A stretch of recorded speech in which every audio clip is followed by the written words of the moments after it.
Good news naman para sa mga Pilipinong nagpapagamot sa Oman dahil pwede na silang makakuha ng diskwento kung sila ay magpapagamot dito. Ito'y bunga ng magandang ugnayan ng Embahada ng Pilipinas at Pamahalaan ng Oman. Si Bea Gaza de Guzman na Radyo Pilipinas para sa Balitang Pambansa.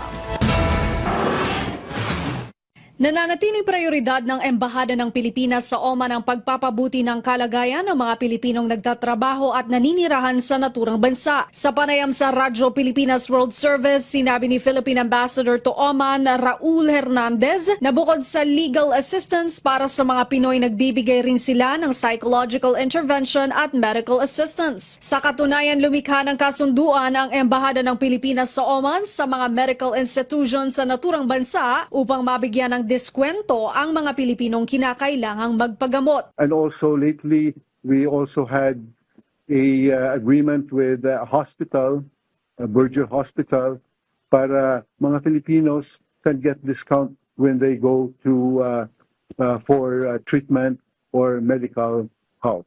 Sa datos ng Embahada, mayroong mahigit 48,800 mga Pilipinong naninirahan at nagtatrabaho sa Oman. Ang mga programa at inisyatibo ng pamahalaan para sa mga Pilipino sa abroad ay pagtalima lamang sa direktiba ni Pangulong Ferdinand Marcos Jr. na tulungan at alalayan ang mga tinaguriang mga bagong bayani. Mula sa Radyo Pilipinas, Bea Gaza de Guzman para sa Balitang Pambansa.